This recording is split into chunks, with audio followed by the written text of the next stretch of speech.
Thank you. Well, welcome to the CarCar podcast, and we've got Lachlan from Kashi.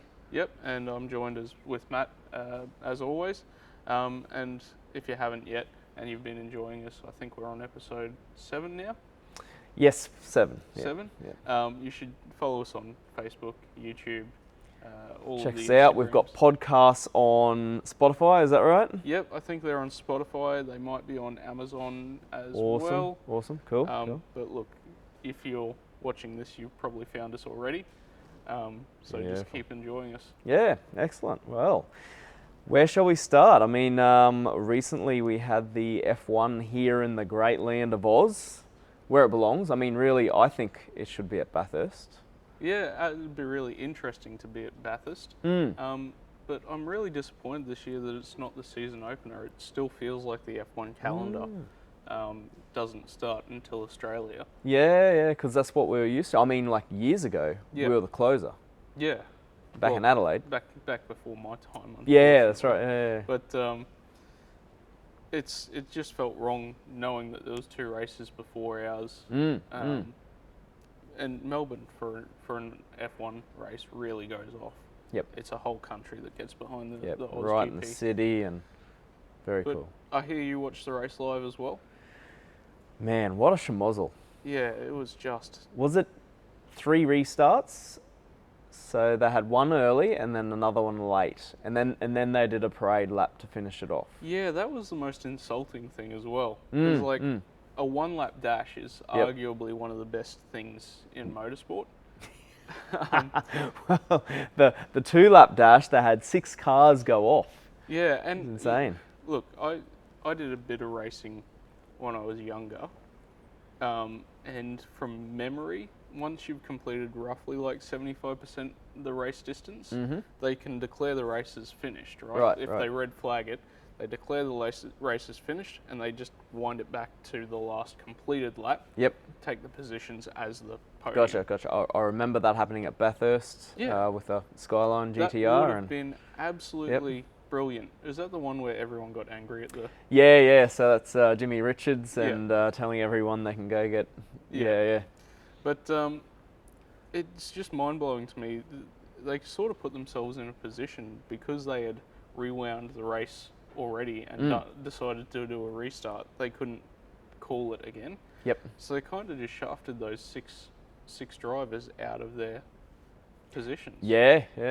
That's bizarre, and you got a feel for the French guys, the Alpine team, both drivers, both French team, and they crashed into each other on that 3rd restart before the parade lap. Yeah, I've got to wonder if it's if we feel for them or if they did it by themselves. Maybe a bit of both. It's always a bit. It was bizarre, wasn't it? It's always a bit silly when you see someone crash into their own teammate. And the picture there, the side by side crash cars. I mean, unreal.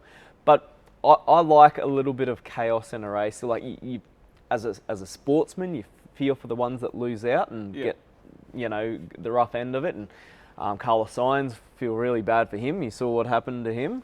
Oh, what? He got a 5-second penalty. Yeah, for but running into. 5-second penalty, and then they finished the race on a parade lap. So there's not 5 seconds bumps him from, I don't know what he was coming, maybe 4th or whatever, to outside the points. Yeah, and he really didn't he have a brilliant weekend? He'd started from pit lane. He was really solid. Hard. Yeah.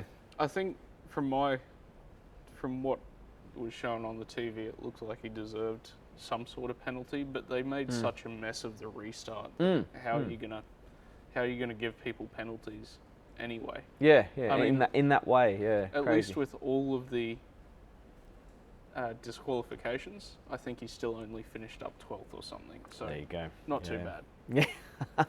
Better than the last, eh? Yeah. While we're on Formula One, so we're talking about Australia not being the first race, and really they're expanding the race schedule. They've got, is it over 20 races in Formula One? Yeah, it's almost in the peak of the season. It's almost a race a week, isn't it? They have back to back weeks, so they cram some in. Do you feel sorry for the Formula One drivers? Are they being overworked and underpaid? I wouldn't say underpaid. I we've been watching Drive to Survive, as you know, and I Yep, think we're yep. up to season 3, which is Right, I thought you'd have it 2020. knocked off by now, mate. Oh no, we're a bit time poor at home. But as we've been going through, Britt, my partner, has gone, how much are they paid, sort of stuff. Mm-hmm. And I think Max Verstappen's on, what is it, well past $20 million a year or something. Yep. And It's Lewis what I Hamilton's- call the big bickies. Yeah, Yeah. yeah. He could, actually, a lot of them just have hobby businesses on the side. So are they overpaid? No. Are they overworked? It's got to be a bit rough being away from family 40 weeks a year. It's a unique lifestyle. But, I mean, when you weigh it up with the pay, it's probably not too bad. Yeah. They're on yeah. CEO They can bring money. the family with them. Yeah. Yeah. Yeah, exactly. There you go. As the Foo Fighters said, you got to learn to fly. Yeah. Speaking of racing, you've brought up something in the Australian Supercars Championship that I didn't hear about until just now. Yeah, so big news. Chevy have not planned a replacement for the current model Camaro. So the Camaro is on the out. The Dodge Challenger is apparently on the out as well. They don't have a planned replacement for it. So we're left with the Mustang, and in the Supercars, maybe 2024 might just be a Mustang rolling around. Yeah. One make race. That would be really unfortunate. I've got an idea though. Yeah, go on. So I think we need to capture what Aussies want and what the market's really doing out there. And Aussies are out there driving four-wheel drive. So they're driving Land Cruisers, Patrols. I mean, they've already got the Ute series. Yeah. And that's got the Tritons and whatever else. So that's covered. So why don't you go the step up? You go your Land Cruiser, your Patrol, maybe even a Great Wall tank. Oh no. What's the is it a Kia or Hyundai Palisade? Yeah, that. And a Palaszczuk, whatever it is, that one. Yeah. Have a racing series of those ones. Yeah. Look, now you mentioned the Ute series. Why not just make the Ute series the premier series The main in series. Australia? Yeah, I reckon. Give them all the aero of the supercars. Yep. And give them all the budgets. So centre lock wheels, lowered Utes. They already got LS power plants in Do them. they? Okay. So they run a LS block with a Haltech management system. Beautiful. I think The dream. they're brilliant, and I can't remember if they're a 6-speed H pattern shifted. Yeah, or I don't know. Sequential. Yeah. Yep. But that is already like the coolest race car in my opinion. Yeah, yeah. Is any kind of V8 Ute. Yep. So why not just That make- represents Australia as well. Yeah, I think the Hilux is still the highest or second highest selling car. So Yep. it's great for manufacturers It's because there to go. Yeah. actually actually representing what they sell. Mm-hmm. Why not just go all in with the Utes? Yeah, yeah. To make it more Australian, would you throw maybe a hay bale in the back or something like that? I would make it a requirement that every driver have a mullet. Well, Valtteri Bottas would just slide right in. Yeah, actually, bring in the international drivers. Yeah, for, that's for right. Ute Yeah. weekend. Oh, they'd love it. The international drivers love driving a Ute. Yeah. Yeah. Or give them a BNS ball at the end of the year. Yeah, So instead of that's their right. presentations, they get Yep. a BNS ball. That's right. And they got Yeah. the big bins that are full of rum and coke, and they just scoop it and away you go. Sounds That's like a great time. it's the way you do sounds it. like Supercars paddock already. Yeah, that's right. It's Yeah. it's what it should be. I feel. Yeah, truly Australian. Love it. Well, what else have we got? We've got we've mentioned the GWM tank. Yeah, so So you were telling me a little bit about it. I don't know much about it. I just know it started- exists. I started to watch a test of it the other day. Yep. Apparently GWM, Great Wall Motors, is bringing out a 4x4 plug-in hybrid electric Okay. with Yep. a 2-litre Yep. inline 4 turbo, all the standard stuff in a modern car. Yep. If it's not a 2-litre 4-cylinder, it's a 3-litre 6, pretty much. Gotcha.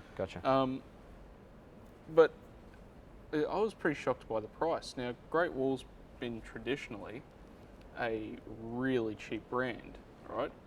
But the current model in China is selling for approximately 50,000 Australian dollars, Gotcha. which puts it in the same territory as what a Kia Sorento, is it Sorento, or a Hyundai? Don't know my Kias.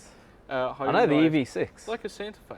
That's Santa Fe. Okay, right, It's right. around. I mean, the Santa Fe might be like 65. Chinese car at Korean money. Yeah, well, exactly. And Yep, I yep. think it's pricing out the Forester as well. Right, okay. So, pretty expensive for a car. Well, I mean, it's only going to be more expensive once it comes to Australia. You know, whatever they all charge in an Aussie tax. You know, we are on an island, and yeah, you could imagine an extra plus our sales. 20K sort of coming our way. yeah, sales tax and all as well. Yeah. I mean, it looks like it'll be a nice enough vehicle, but so far every vehicle test I watch of the Great Wall Utes Yep.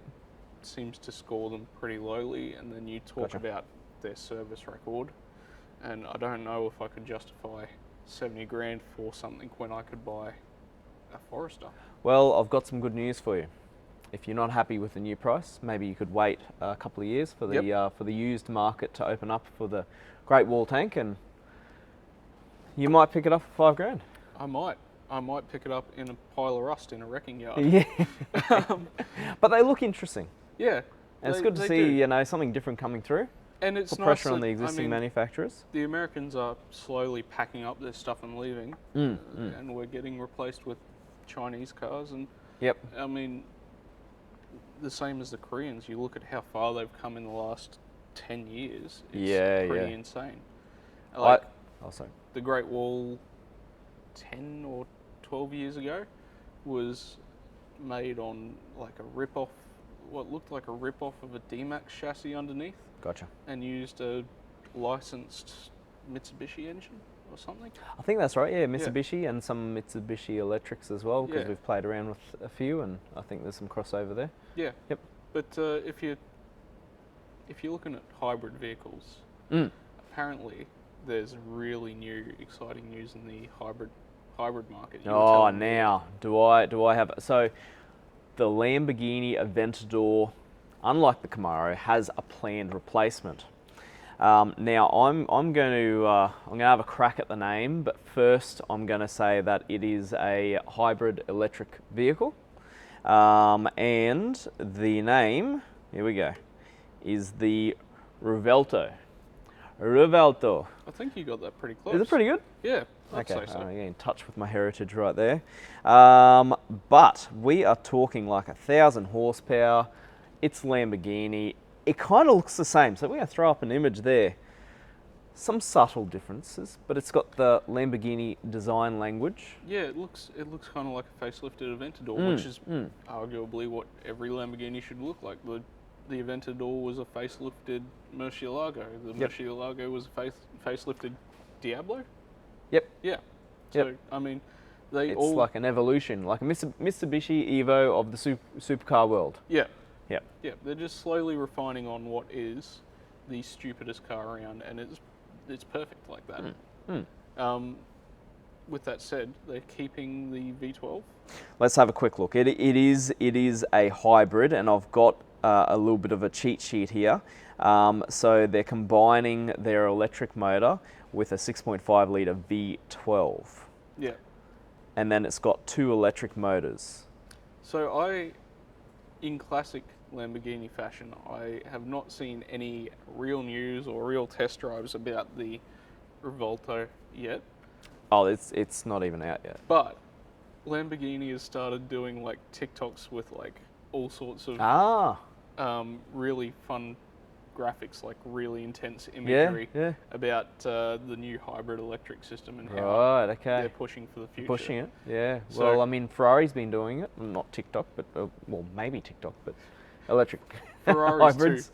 Ferrari's too highbrow for TikTok. Right, okay, all right. But I'll tell you one brand that has a brilliant TikTok presence is Lotus. Oh, right, okay, yep. I don't know any car manufacturer that's doing as good on TikTok as Lotus. Right. Which is weird because they just lean into the trends a little Yeah, bit. yeah, okay. Well, I mean, that's really the way to go, isn't it? Oh, that's fantastic. But- And are they giving tips on how to keep the Lotus on the road, keep it running? God no, they've got this might not hit with all our audience, but they've got videos of Maxwell the cat dancing across the Lotus building. Oh, what? It's just a gif. Okay, all right. GIF of a cat dancing. Yep, Yeah, just what it's everyone just- needs. It's yeah, so yeah. dumb. Okay, all right. Well, I think we're doing something wrong with our TikTok, so we might have to take a leaf from Lotus's book and put a cat somewhere or something like that. Shall we move on to recalls? Yeah, so this is one that I've seen this week, and I've seen it quite a few times before, and I think the first time I saw it, it hadn't come out as a recall yet, so we ended up replacing the part, and then shortly after it did come out as a recall, and that very same customer ended up in a much better position. It's a Ford door lock situation. Yep. So have you heard about this? No. It affected in Australia. So we're trying something different today. We got ChatGPT to try and give us some information. about this. Yep. So apparently, roughly 55,000 vehicles in the Australian market have been affected by this. 1.3 million vehicles through the US market, something like that. Yep. The door locks break and you can't close the door. Oh, really? You can't even close it, so it won't It just latch. bangs against it and it opens back up. Oh no, that's terrible. So it's really stupid. From what I've seen so far, the door lock mechanism is got plastic internals, Right. Yep. and then it's brittle age fracture. So Gotcha. shall we pause for a second and turn off our radio? Nah, it's fine. No, it's fine. Okay. Okay, we're back. Yeah, so what it looks like, it's a plastic door lock internally, and something fails, and you won't be able to close the door. I think it affects the Cougar, the Focus, the Fiesta, Okay. some other vehicles as well.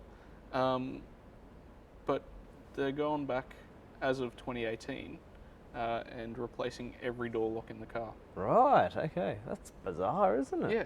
So is it getting brittle and breaking, or is it something else that's not working? I've with it? never pulled one apart Yeah. to see. I just know that the internals are plastic, or the internals have a weak spot Yeah. that is causing this. Honestly, the first sign that it was a problem when I replaced my first one was I called up Ford and they said, yeah, we've got 20 on shelf, come and get it. Wow. So, They're you know, ready to go. They really knew that it was happening. They were like, do you want the front? Do you want it back? Do you want Yeah. You know, we've got them all. So yeah, really pretty serious recall as well. Yeah, I Because you reckon. wouldn't want your door flying open on the side of the road. Not at all. Also, people just can't drive it anywhere until it's fixed. Now, Lachlan, do you have a suggestion? Just say someone's not near Ford or a mechanic and their door's not closing properly. Do you have a suggestion for them to maybe get in the car and get to somewhere safe, or get to the mechanic? Well, it depends. So if you've got the ability to get towed, just do that. It's so much easier. Gotcha. Because the solution to it is to strap it closed. So I think they've got a door handle that has an open hole on each side. Yep. So you can wrap a strap through it and tie it off to the seat base or to something like that. Ah, right, okay. But that's really an emergency situation. Yeah, right? yeah. And the problem with that is, while it will get you on the road, there's a potential for it to damage the door card, to damage the seat base, Yep. and then the most important thing is it's preventing you from escaping in case of an accident. Yep, makes sense. Right, Okay. so Alright. you're going to be able to get it going in an emergency if you've got a bungee strap or something like that. Yep. But just get it on tow truck, tape the door closed, use a whole bunch of masking tape, not duct tape or gaffer tape. Gotcha, so you can undo it. Yep. Cool. Because gaff tape rips off paint if it's left there for too long. Yep, gotcha. Yep. Or rips off tint, which is really bad. Don't want that. So yeah, Okay. emergency situation only. Strap the door closed Gotcha. and get on the road. All right. Well, that's a good tip if you've got a Ford, and a lot, Ford's popular over here in Australia. So, Yeah, Good to and know. It seems like we've talked about a lot of Ford recalls in the last. Is that by design or we've just got- by chance? We've got seven episodes in. We've done door locks, Yep. Ford tyres with Uh-huh. Firestone, Yep. Ford transmissions. Yep. So we're at about a 50% hit rate on Ford Yeah, recalls. yeah. We might have to mix it up and maybe do a recall on Great Wall or something like Well, that. Hey, we'll I mean hit they've up got Holden. they got a flawless record. Great Wall do. Absolutely. No, they just don't. They won't admit to a problem. While we're on safety, we might as well talk about things to keep you connected, I suppose. If you're caught in a situation, you need to call for help. So it kind of leads on to our product section as well. Should we get the product? Yeah, let's go for it.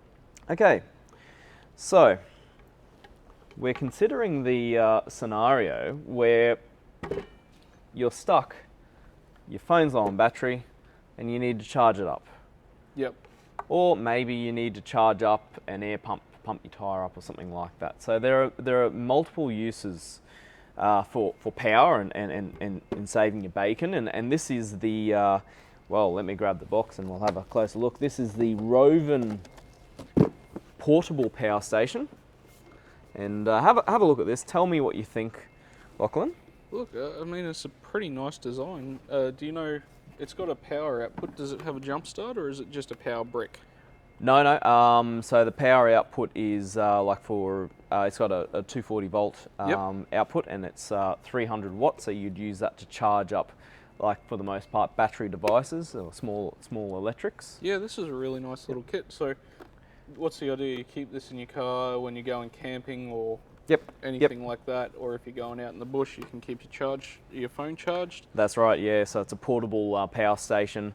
It's got that 240 volt connection there, but it's got a 12 volt connection there as well, and it's got USB, USB-C. Look, it's quite a lovely little product. I mean, it does look like the plastic injection molding is a little bit weak in spots, but I mean, it's going to sit in your car forever.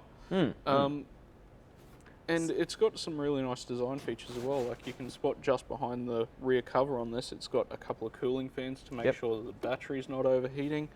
It's got weatherproof 12 volt plug and weatherproof 240 plug. So if I can just pop it open, it's got a nice little LCD screen to display your battery. You can see everything statistics. On there. I mean, this is awesome. It's pretty good. It's good. It's a small form factor because it's lithium. So because it's lithium, it's quite light. It's a 26 amp hour battery. So I was doing a little bit of research, and I think we're basing it off a mid-size Waco fridge and how efficient they are. And they use a bit of power to get to temp, but once they're at temp, they don't use much at all. So the calculation we're working at was under 1 amp per hour. This is a 26 amp hour battery. It's lithium, so you can bring it all the way down. Hopefully get 24, 26 hours out. Yeah. So, if you're going for a short trip, this can run your fridge for a little bit. And what we're seeing is people using these sort of products instead of a dual battery setup. Yeah, that's probably appropriate because the dual battery, if it's not set up properly, you run the risk of running your main battery down. And then you end up not being able to start a car, which is actually going to be one of our next products. But, I mean, you can't argue about keeping some of this. And do you know a rough price on this? So that one there, that's around the $600 for a product like that. So that's an on special price, so they actually go for more than that. But there's a whole range. You can get ones that'll run your house. So this is like a starting point. You're going to find, like, even though some of this stuff is a little bit weak, it's a little bit weak in design, like that handle's a little bit flimsy, you'd probably find there's no moving parts in it, so it will never die. So as long as you keep it charged appropriately, you're going to get many years, and you can just have this sat in the back of your car in case you're in an emergency and you need to charge your phone. And it holds charge, so Or you're out camping and you want to run a little light or something like that, or you want to keep your fridge charged at it's hard to argue against that sort of stuff, and it's removable. So your dual battery. Yeah, that's right. You put it in. You move from one car to the next. Yeah. So you don't have to worry about the setup that's involved in dual battery setups. And then the other thing that I didn't mention is that it also has a DC in, which you'd use for for the most part, people be using those for solar. Yep. And then you've got DC out as well. So great little product. Something that we haven't really done a hell of a lot in this store, but we recognise that this is sort of where the market's going. Yeah, we should do a couple of standalone videos and see what we can power with some of these. Yeah, absolutely. Maybe we do a test where we plug in a Waco fridge or one of the fridges. See how long it goes for. Yeah. Yep. Because that's the perfect argument. Yeah, that's right. Yeah. Cool. All right. Well, that's that one. And I thought while we're talking about lithium, why don't we talk about a lithium deep cycle battery? Now this is an 100 amp lithium deep cycle battery. You can pick it up by hand with one hand. Feel how heavy that is. Wow, that's brilliant. If you've never picked up a deep cycle battery before, You can go one finger. So heavy, and that's incredible. So, what's the weight on this? Got to be like 5 or 10 kilos, something like that? Yeah, it might be 5. Yeah, five or so. Yeah, yep. If you've picked up, I'm sure you've picked up plenty of 100 amp deep cycle batteries. I've got one right there, and I'm not going to pop it on this table. The table will fall over. Yeah, they're normally like, what, 50 kilos, something like that? Stupid amount, because all they are internally is lead plates, right? Yep.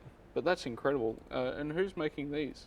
So this is a PowerTech product. There are plenty of different ones out there, but it's a 100 amp hour lithium battery, lithium deep cycle battery. So this is one that you'd use to run your your constant sort of load electrics. So low amperage, long term load, and these products here, they're popular with people who find themselves having to carry them around all the time because they're light, but they're also popular with people trying to keep their vehicle weight down. Yeah, now this is a big thing for caravanners because a lot of caravans now run a 200 or dual 200s or even more. Yep. And when you get in 200-300 kilos worth of batteries under a van, you're not only increasing the risk of, you're increasing your braking distance for one, but you're also increasing your risk of accident depending on where you place that battery in there. Yep. You're increasing your ball weight potentially, but most of all, you are increasing your gross combination mass. Yep. Now, on a lot of, I went to the 4x4 show a couple of weeks ago. Ah, cool. Yeah. And was talking to an uncle of mine who's interested in buying a 4-wheel drive. Yep. With all the modern vans, with how big they are, he's looking at a gross combination mass required of approximately like 5.8 or 6 ton. Wow. Right. Beast. And if your van's your van and car combination is 5,700, and your gross combo mass is 5,800, and you've got to put 300 kilos of batteries under, you're going to be illegal, right? Ah, yes. Right. Yeah. So that is a brilliant way to make sure that you are safer, within your weight, using less fuel, able to brake better, all sorts of stuff. And so usually with your AGM batteries, you calculate off about half of whatever their amp hour rating is. With lithium, you get a bigger bandwidth, so you get to use all of the 100 amp hour. Now, are these significantly more expensive than the? Yep. They cost okay. So if you're comparing 100 amp hour to 100 amp hour, they're going to be, let's say, around double the sort of price. Yep.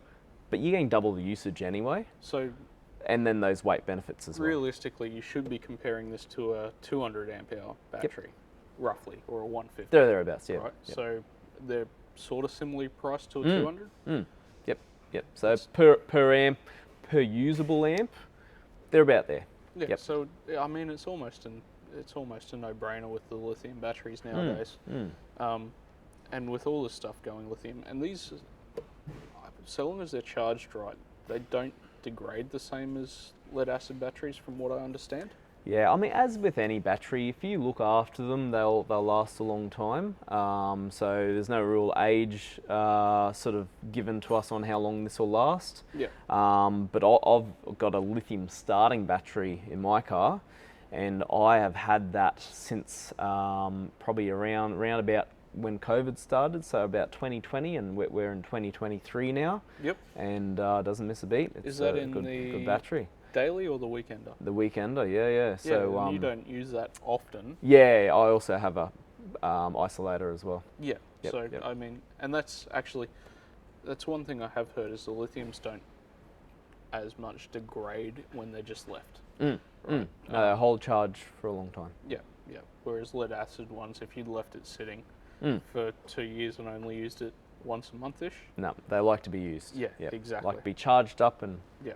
depleted down. So yeah, part of the maintenance of these things is your charging. So if you ever consider getting one of these batteries, you really need to consider your charger. And I've just got a small one here just to demonstrate that there are products on the market that cater to the lithium batteries. And this here is the SP Tools Smart Battery Charger. Now this is a 3.5 amp, but they also do a 15 and a 26 amp one as well. Yep. And they have a charge cycle that is specific to lithium batteries. So the Yep. right voltage, the right amperage, and at the right sort of delivery method as well. Yeah, perfect. I mean, there's not much to talk about there. It looks They're like pretty straightforward. Yep. they come with a battery terminal kit as well. Yeah, and you don't see too many of those. Usually they sell those separate. So yeah, that's included in that. Yeah, I've got nothing too good or bad to say about SP Tools. They make an okay product, and they're an okay-ish price. Yeah. And they're okay with the warranty. So Yeah, we've not had any issues with their battery chargers, and in fact we use their 26 ampere out in the workshop as our actually we use a 26 ampere, one of their new ones, and we also use their 40 ampere as well. Yeah.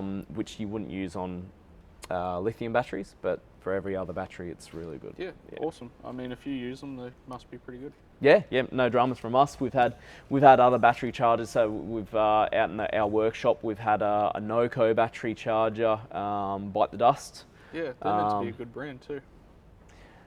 It's been outlived by 2 SP chargers, Yeah. so yeah, I rate those highly. And then the other one is, in a previous episode we were looking at I think it was an SJS jump starter, and you mentioned that there's a jump starter on the market that when you clamp it up and the engine's running, it'll bring a charge back from the car's battery. Yep. And the car's own charging system back into the battery pack, which is this one. Yep, and I know plenty about this brand in particular because I use their IS 1600 for work. Give me 1 second. The one that Matt's probably going to bring up now. Look, these are incredible little kits. And these, in particular, I don't know a workshop in Brisbane that doesn't use one of these now. A workshop worth their salt. I've heard that you can get up to 45 starts out of the battery on one of these before they deplete. Yeah. And I think this has the same technology. Actually, it says it on the back. 110 starts with 40-second restart. It's pretty impressive. That's a lot of starts. So that's using that recharge technology. This is awesome. They are tiny. It's got that lithium ion battery in it, so it's light as well. It's not going to decharge quickly, and it's so small you could fit it in your spare tyre well. Yeah, and that's right. Comes with an LED work light. These projector kits are pretty awesome. I really like them. Yeah. Yeah, no, they're fantastic, and like you're saying, for the trade, we got the big bad boy there, and that's the IS 1500, and very popular amongst the trade, so it must work well. and then they've got 2 models in their more retail sort of range. This is the IS 920. And then there's another one a step above this one. So this one here, let's have a look. This one here is good for petrol vehicles up to 6 litres, and then they've got a model above that for the bigger cars. Now, when they're saying petrol vehicles up to 6 litres, I think they're talking about from a complete discharge as well. Right. Okay. Yep. So I've on mine, when I've got a battery that is truly dead, sometimes they tend to suck power from the jump pack. Yep. So I can, if you're a bit knowledgeable, you can sometimes disconnect the battery and run them on just the jump pack. Yep. And I think I've had up to Land Cruisers and such, so 4.2 diesels running on just the jump starter. It's impressive. So they're pretty good, and a 6 litre petrol, so that's going to cover almost all your LS Commodores. Yeah, it's probably the diesels where you need to just double check, and that's probably, if you had a diesel, you'd probably go a model up from this one. Yeah. So I think the diesels, they always rate them a little bit lower. 21 starts on the diesels with restart. For the big one. Yep. Yeah. Cool. So there you go. That's pretty awesome. Otherwise, that's all of the toys that I've got to show. I think that's a pretty good haul. You will pay more for the projector stuff, won't you? Yep. Yeah. Not much more. Yeah. Yeah. So for the extra feature you're getting there, it's not a big cost jump. Yeah. Yeah. And on top of that, I mean, have you ever seen a warranty issue with them? They, on a previous model, they had a recall. Yep. But I'm not aware of any warranties. So they seem to be on top of things. If there is an issue, they'll be proactive and they'll sort the issue out and then redesign, re-release. Mine gets absolutely beat up as well. It sits in the truck and it must go 20 charges and 3 weeks between getting 20 starts and 3 weeks between getting charged. So they seem to have a great lifespan. They seem to be a really good solid body on them as well compared to a lot of products. Yeah, that's what we like, a solid body. So on that note, that's episode 7 of CarCar podcast. Yep. We look forward to seeing you on the next one. Yeah, as we mentioned at the start, follow Matt and the team at Auto One Browns Plains. They've got a lot of little handy dandy videos as well, and they're probably going to do some tests on some of these things in the future. Yeah. Follow us at Cashy Australia on all the things, and follow us at CarCar Podcast. Beautiful. Until next time.